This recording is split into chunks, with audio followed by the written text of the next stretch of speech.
I'm going to face this way for a second to make it easier for Karan here. These are two very stunning looking red-tailed black cockatoos. That was actually a really spectacular flight. These birds, you might not know, they're actually really susceptible to wind direction. Birds need the wind to be going from the front over their wings and not coming from behind like what we just saw Gusty then blowing Karan, of course. Behind me, I've got our male, his name is Pinjari. Have a look at the tail feathers. That's what sets males and females apart. Those solid red bars or bands, I'm going to face you this way now. Those solid red bars or bands show that he is a male. The females, as we're going to look at shortly, they've got some more stripes in their tails, but they've also got some lighter colours, some oranges and yellows as well. And here in Australia we have 5 species of black cockatoo, and the red-tailed black cockatoo that's found here in Victoria, in the northwestern parts of the state, they're a threatened species. And it's because of the lack of available tree hollows. You can see she's a pretty big bird, and a tree hollow big enough for a bird of this size can take up to 200 years to form. Have a look at those tail feathers. You can see she still struggles in the wind, but because she's facing into the wind that time, it's a lot easier for her to get to her destination. But absolutely stunning, getting a great look at those female tail feathers as well. Now, as Sean said, unfortunately the red-tailed black cockatoos here in Victoria are a threat species, but it's not all doom and gloom for parrots here in Australia. We have many parrot species that have learned to live alongside people. In fact, there are many parrots that have learned to take advantage of our habits and our behaviours. And you can see parrots through all of our urban areas and even through some of our city areas. The next one we're going to have a look at is probably the most iconic parrot species we have here. This one, this is a soft-crested cockatoo, named after that beautiful yellow crest that I have. This one's name is Aussie, and these are definitely one of the parrot species that have learned to live alongside people. They can be found very, very commonly right up on the east coast and the north coast of Australia, in and amongst people, in and amongst housing. We'll even see them in busy city streets. Now, they're actually a bird that are quite well known for being a long-lived species. They can potentially live up to 100 years old. But some of you might not know how loud a soft-crested cockatoo can be. Although some of you know exactly how loud a soft-crested cockatoo can be. They're known as one of the loudest birds in the world. In fact, a single soft-crested cockatoo can reach about 135 decibels. Not quite sure how loud that is. A jet airplane, about 140. So they can rival a jet aircraft just with one single cockatoo. So you can imagine how loud a whole flock of those cockatoos can be. Particularly when you can get them in their hundreds. They are extremely loud birds. Now keep your eyes open for soft-crested cockatoos while you're walking around the sanctuary. We see them around the area all the time. If you've never seen one in the wild, I can pretty much guarantee you will get a chance to see them. Very common birds. Now we've had a look at a couple of our beautiful cockatoo species, and like most of our parrots, they generally feed on fruits, nuts and seeds. But today, we are hoping to get a chance to meet some of our predatory birds. In fact, we'd like to meet some of our specialised birds of prey that we call raptors. Now, raptors all have a few distinct features. They all have a hooked beak-bearing beak. They have sharp claws on their toes we call talons, and very powerful feet which they use to catch and kill their prey. This one here is a black-breasted buzzard. They're our third largest raptor here in Australia, and they're adapted for a very energy-efficient flight. They've got big broad wings compared to a relatively light body weight that allows for very energy-efficient gliding and soaring around. So that's something but as you can see, they're also very comfortable and very coordinated on the ground. Now there's a really good reason for that as well. These black-breasted buzzards are one of the very few raptors that do some of their hunting while they're on the ground. Normally raptors prefer to be up nice and high, soaring around searching for their prey or up at the tops of the trees. But black-breasted buzzards like Bernice here, they're actually really well known as nest robbers. They steal the eggs and chicks of other birds. And that includes ground nesting birds. So they're actually very happy hunting the eggs and chicks of our largest bird of all here in Australia, the emus. Now hopefully we've all had a chance to meet the emus already, and you've worked out that emus are really big birds. Now because they're really big birds, they lay really big eggs. In fact, the egg of an emu is too big for a bird like Bernice here to pick that up in their feet, or their beak to break it open when they would do some of the smaller eggs that they feed on. So they've developed a special behaviour to get into them. I'm hoping Bernice is going to show us how to do that, because I just happen to have an emu in my pocket. That's just too big for her to pick up in any way. But if you keep your eyes on Bernice today, you should see exactly how they go about it. Now, you'll notice she's picked up that right. Watch what she does. A bit harder go. There we go. Thanks, guys. Thank you. That one fan up there. Thanks. Good job, Daddy. You did a good job there. Well done. Now, people often see that behaviour here at Spirits of the Sky, and they think, well, that's obviously a trick that they talk about. Believe it or not, it's not a trick, and we didn't actually teach her how to do it. In fact, she didn't even learn how to do that at all. She didn't learn it from her parents, she just knew how to do it. All black-breasted buzzards just know how to break open hickories. The very first time they ever see one, they know exactly what they have to do. They find a rock and they start throwing it down on top of that egg. It's what we call an instinctive or an innate behaviour. It's not a learnt behaviour in any way whatsoever. So it's quite amazing simply because of that. And I think we're really lucky having the black-breasted buzzard living here in Australia. They're not found anywhere else in the whole world. Now obviously the birds that we're meeting today are trained to participate in the presentation. And as a zookeeper here at Zoos Victoria, animal training is actually a really important part of our job. And we train animals for all sorts of different reasons. One of those reasons is to allow our animals to participate in their own health care. When you have an animal that will voluntarily participate in things like medical treatments and medical procedures, it makes those things much, much easier on the animals themselves, and they tend to recover a lot better and a lot faster if they're involved in their own recovery. It also makes our job as zookeepers just a little bit easier. It makes the job of the vets a little bit easier as well, so it's a win-win situation. And the bird that we're about to meet is actually a bird that was brought into the vet hospital here at Healesville Sanctuary around about 15 years ago. He was brought in with a broken wing. The vets could fix the wing, but he wasn't suitable for release back out into the wild. So he's been living with us here at Spirits of the Sky ever since. He's been a part of our show for the last 15 years. In fact, if you ask him, he'll probably tell you he's been the star of the show for the last 15 years. I'd like to introduce you to Kevin. This is Kevin the long-billed Corella. Now, because Kevin came down to us after having a broken wing, we need to make sure that wing was working properly and that we could exercise the wing. So one of the first behaviours we trained him to do so we could do that was to pretty simply just open his wings. So if you open up those wings, we can check that the left and right are nice and balanced. We check the rest of his feather condition by asking him to turn around, back his front, and occasionally we need to have a look at his feet, so we ask for his right foot and his left foot.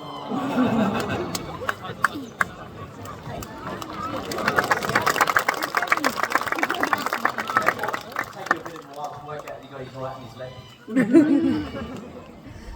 He's pretty good at it most times. Now the last one I want you to have a look at is to simply step up. Well, except you almost missed my hand. Now that stepping up behaviour is really important for a couple of reasons. First of all, it allows us to be able to move Kevin around if we need to move Kevin. We can move him space to space, that makes it really easy. We can ask him to step off our hand onto something like a set of scales, which means we can monitor his health through his weight, which is really important. But one of the more important things about that behaviour of stepping up is the fact that it's a behaviour we know Kevin can do, and he will do probably 95 to 99% of the time. The reason why that is very useful to us is because it enables us to use it as what we call a consent behaviour.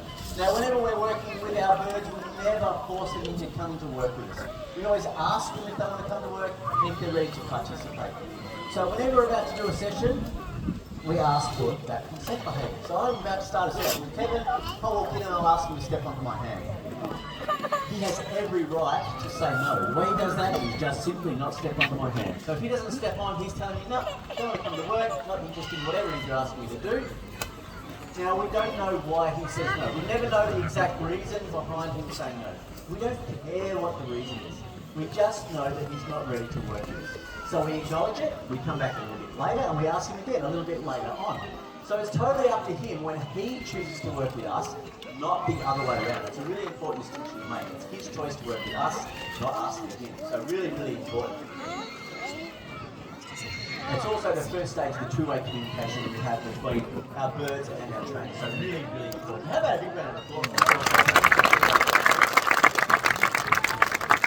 Now, when it comes to training for healthcare, that is just the tip of the iceberg. Right across the Victoria, we train a whole host of behaviours to allow our animals to voluntarily participate impacting their day-to-day health care. That allows us to improve the welfare of all of those animals. In the world of Australian parrots, it's usually males that are brighter compared to females, with females being usually quite dull in colour. But with this next bird, that's not the case. The females are just as bright, just as colourful as the males, but they're a completely different colour. This is Les, and Les is an eclectus parrot, and he is a male eclectus parrot. Eclectus parrots like Les are found up in the tropical and it's the male's job to spend most of their time sitting at the tops of those rainforest trees, foraging for food. Now you can see he's a very beautiful bird. His colours aren't just there to look good, they're actually vital for his survival. And that's because when he's sitting at the tops of those trees, he's vulnerable to being essentially eaten by things like predators. Birds of prey flying up above, looking down for a nice feathery snack. You can see now he's sitting on my hand there, he tucks his wings in, he gets rid of all of those beautiful colours underneath the wings that you might have seen. And he becomes a very plain green bird. Now I'll stand this way again for him. There we go. So you can see with this plain colour, or you can imagine rather, if he was to sit up at the top of any of the trees, even around the arena, let alone tropical far north Queensland, they become very, very difficult to spot. That's exactly what they want to have happen. It's called camouflage, and it allows them to forage for food without being eaten. Now you've already got a pretty good look, but underneath his wings he does have some colours. It's a little bit tricky to show you today, opening up the wings with the wind hitting behind you. That can be a little bit trickier. But he does have some beautiful colours to show underneath his wings, because those stripes are usually from up above, not so much underneath. Want to show them again? And the colours are there, and that's what the females see when they look up at the males flying around at the tops of the canopies. And that's because the females aren't at the tops of the canopies for most of the year. And that's the reason why they're a completely different colour. They're actually a darker colour because they spend most of their time blending in with the shadows for 8 months of every year, defending their nesting hollows from other female eclectus parrots. They're actually a dark red and blue colour with a completely black beak. They're very, very different looking birds. I'll show you one more time. I know it's a bit tricky. And so they're happy to show off those colours to the females, but even though they are quite colourful underneath their wings, those colours, they don't play any role in mate selection, because colour is just so vitally important for their survival up in the tops of the canopies. And so instead of being the biggest and brightest male to get the female, it's actually the male who brings the female the youngest food. So during the breeding season, males like those will be going around collecting the best food they can find, taking that straight back home to their girlfriends, then visiting several other females each day. But you don't need to worry about the females, they're doing the same thing. They're being visited sometimes by up to 5 different males each day, trying to bring them the most of the best food they can find, which sounds alright. But we're going to move on to another bird that is also relying on colour for camouflage, but it's a little bit of a different colour. It's a very deliberately drab colour to blend in lower in the trees in the forest where this is found. We're about to meet a nocturnal or a nighttime bird of prey. You're probably starting to guess what that might be, and some of you might be able to see her already. This on the fence over there is a barking owl, and this barking owl's name is Millie. We've chosen to have her come out from that spot because if she chooses not to fly, that's the perfect place for her to tell us that she'd like to use those colours exactly how they're intended and blend in or camouflage to something nice and wooden colour. Now she's trying to blend in or camouflage not only from predators but also from prey as well. Say they're sneaky. As you can see, those very big, beautiful yellow eyes in front of her face there. That's what she uses to find her food. These owls have an incredible sense of vision. And they Don't can believe certainly Harry see Potter, a lot people. better than you or I.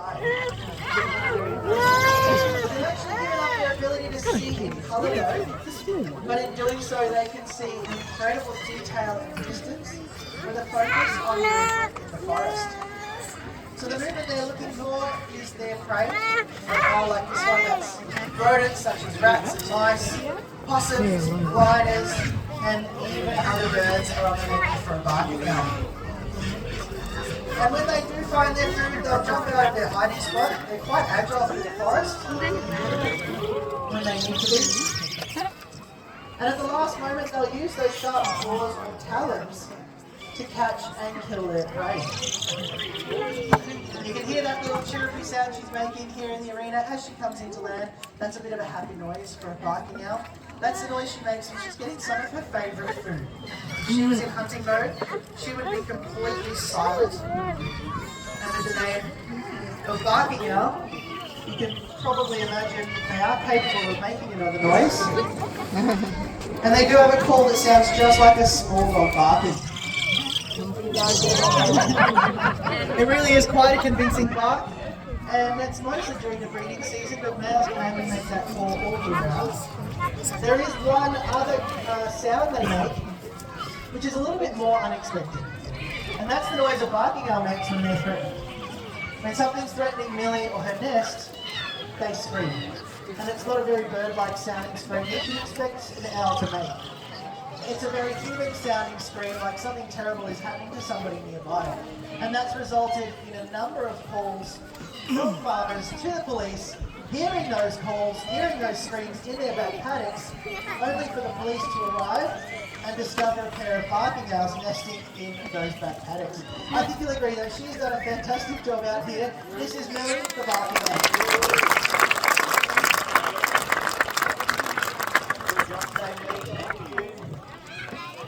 Barking owls are one of our top nocturnal predators that we have here in Australia, and I am hoping we're going to get a chance to move back into the world of our daytime hunters and have a look at another diurnal raptor.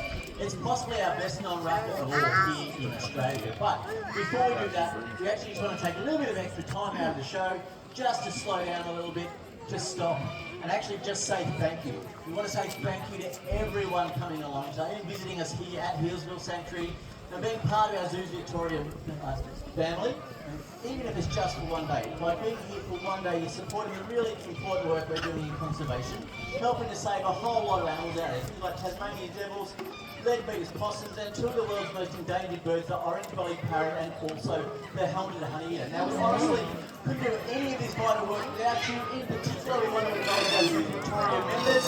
I can see a lot of you here today, thank you. And on behalf of all of our members and everyone at Zoos Victoria, we want to say a really big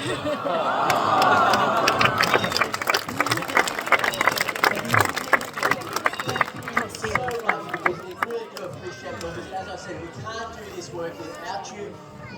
We are now working with 27 different species of wildlife out there, trying to prevent them from going extinct in the wild and raising their profile so more people know about it and more people are prepared to help save our beautiful and unique wildlife. So again, a sincere thank you so much. Just by being here today, you are now helping to save 27 different species of animals out there. So again, thank you so much. It really is appreciated.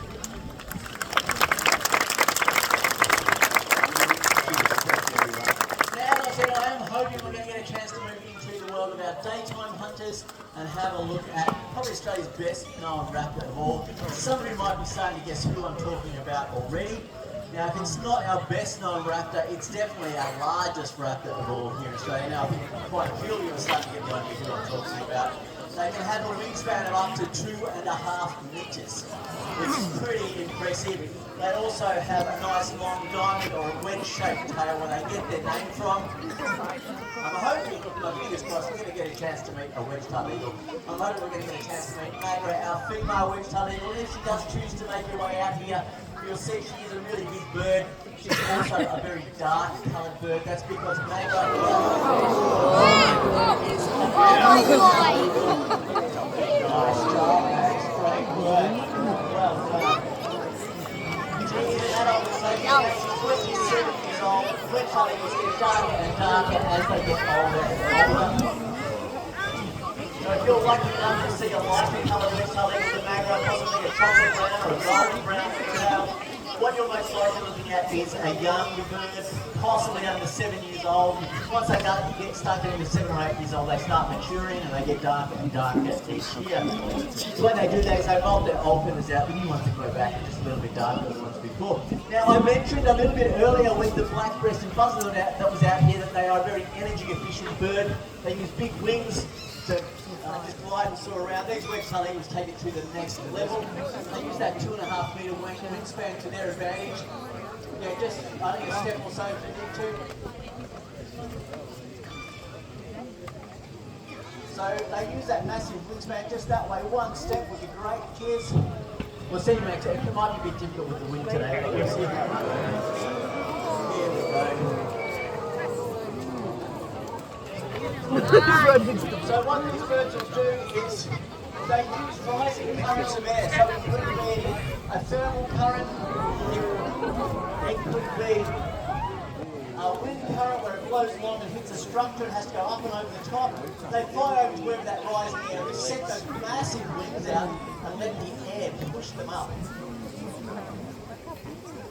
So when you see these eagles out there in the wild, quite often you'll see them just circling. It looks like they're circling in the same spot. But if you watch them closely enough, you'll notice that each circle is just a little bit higher than the one before.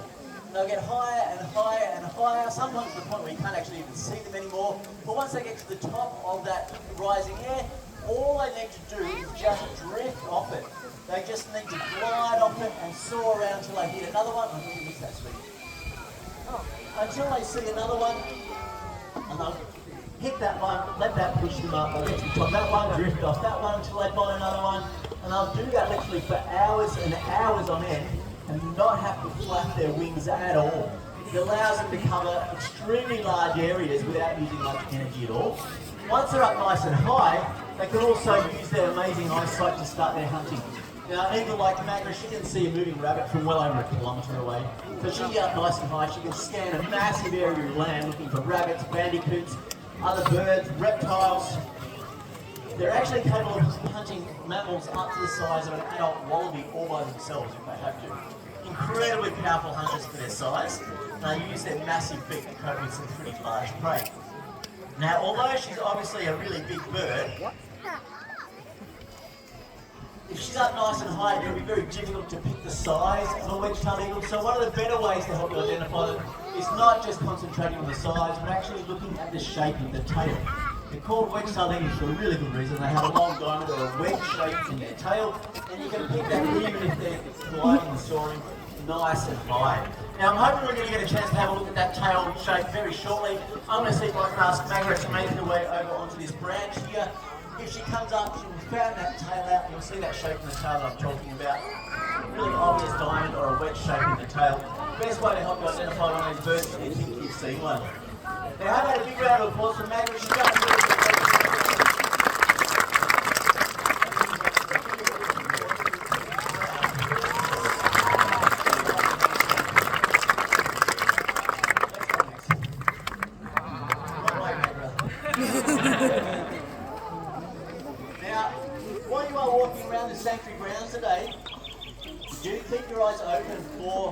wedge-tailed eagles. We actually have a wild pair of wedge-tailed eagles that we see pretty much every day. I don't know if anybody's been here early enough today and seen the eagles that are flying around.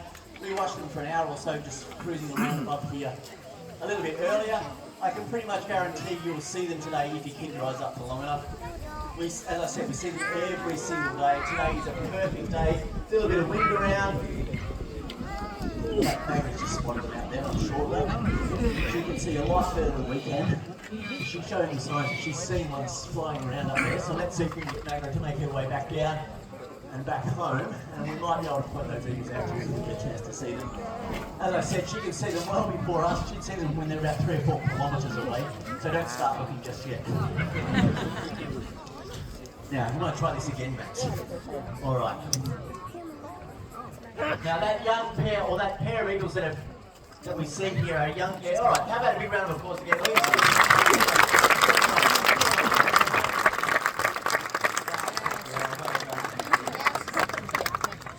The pair that you see are a very young, well I say very young pair, they're probably about 7 or 8 years old. We think it's their first breeding season. We see some amazing territorial behaviours. Particularly on a day like today, I was watching them earlier, and they were doing these amazing dives where they dive down, and then pull up, and then drift backwards like this in the air, and then dive down again. It's absolutely amazing to watch. We watch it every day, and I still have to stop and watch for 5-10 minutes to watch them. They're absolutely incredible birds. Behaviours that you wouldn't normally see out there in the wild. We're just lucky enough to live in and amongst it. So keep your eyes open for them. Do yourself a favour, stop and watch them for a couple of minutes. I hope today you enjoyed meeting our beautiful wedge-tailed eagle Magra. Hopefully you enjoy the rest of the Spirits of the Sky team as well. Thanks for visiting. We hope you enjoy your afternoon here at Healesville Sanctuary.